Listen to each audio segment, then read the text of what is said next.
Hola bandidos, ¿cómo estamos? Welcome to Mel's Magic Official. I'm Magic Mel and this is my angel, Charles. Welcome to episode 3 of season 10.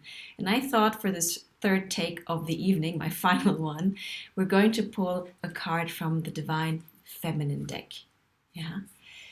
Because, as you may know, the Divine Feminine energy is rising in all of us to bring balance back into this rather ego-driven world. And we've all suffered under this. No gender, no human being has been spared by the repression of our emotions, the disconnection from our soul, from our body. I mean, look at the statistics out there of mental illness. So much has to do with this internal disconnection and the psychic fragmentation. So let's see who of the Divine Feminine aspects would like to communicate with you today to bring out her wisdom. Yeah? Vamos allá. Thank you so much, dear Divine Feminine frequencies. Who of you would like to connect with us tonight? I hope you're having a nice, mellow evening. I hope you had a good start to October. Remember, it's Libra season. Time for temperance, balance, patience, moderation, releasing our toxic habits. Very good time to do that now, because the environmental energies of the month are conducive for us to rebalance ourselves. Okay, that's a lot of cards, guys. So talking about temperance and patience, have some patience. As I first of all pick up the cards and then do another round of shuffling. Temperance.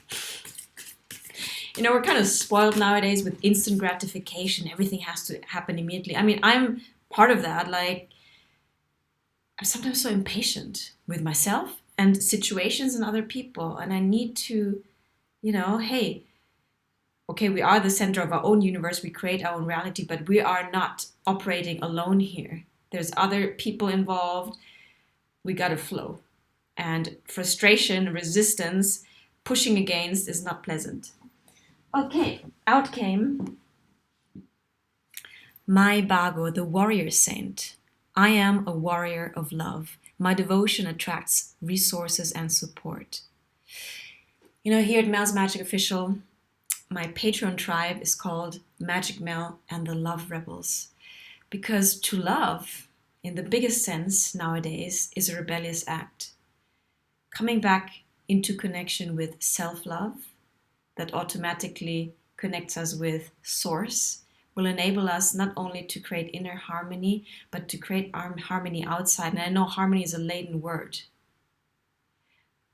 but I consider our psychological aspects, our interface here to be an ecosystem. So you and I, we come with many aspects, psychological aspects. We're not just this one thing you see. We have influences from it's like a constellation from our lineage, from our families, from literally we might be embodying one frequency over another one. We might bring out an aspect from the past. It's an ecosystem. Yeah. So our fears, our insecurities, our shadows, our demons, they're all sitting in there, and it's best to open the arena of our awareness to welcome everyone on board, but then to consciously choose from a rooted sense of self in self-love to guide. Okay, everyone can speak, but who is the one actually in charge guiding us forward? And the one that is supposedly in charge is the soul, not our ego, not our fears, because you and I know what it feels like and what happens when we let our ego and our fears drive us. They constrain us, they constrict us. And that's not to say that we shouldn't have compassion for our fears, because our fears are an aspect of our ego that wants to keep us safe. Yeah, fair enough. But often these safety mechanisms, coping mechanisms, have been programmed in or have sprouted in childhood to literally keep us safe because we had to survive. But now as adults, often these defense mechanisms don't serve us anymore. So to listen to our fear, but then to decide from a soul's perspective, from the wider perspective that only the soul has, is the way forward, right? And even the word forward, this linear sense of time doesn't really work anymore in the new paradigm. It's more like maybe is the way inward, because we're all coming home. We're all ascending back home into ourselves, and by doing that, paradox is connecting back to oneness. Yeah? So Mai Bhago is encouraging you to be a warrior of love. We all have different roles here in our life. There's the activists out there. There's some of us who are more internal and introverted, and the sensitives, the empaths. We all have different functions, and play out our role differently in this world. So to be a warrior of love can have different expressions. You can literally be one of the activists, working in the medical field, veterinary, helping people, be a therapist, or you can be an artist working silently at home, or a gardener nurturing the garden, or a caretaker, or a cleaner. It doesn't matter what your role is. All of us are warriors of love, as long as we're connected to ourselves and bring out, first of all, compassion for ourselves, for healing our own wounds, and bring that compassion then embodied out into the world. That's what makes us a warrior. We have to be courageous on this path. Love is not for the faint of heart. Love requires strength and courage and boldness and conviction and perseverance and patience, so many aspects. Yeah? My devotion attracts resources and support. Once we commit, once we surrender to the soulful path, which in the 5D consciousness and paradigm is about passion, purpose, and service, we will be aided. We're not supposed to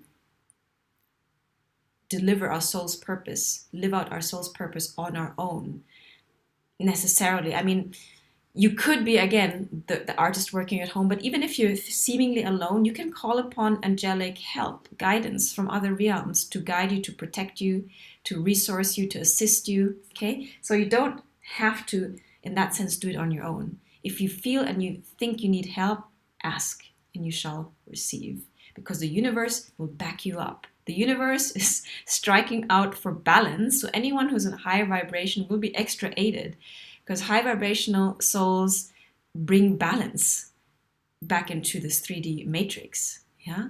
So trust that you're guided and supported.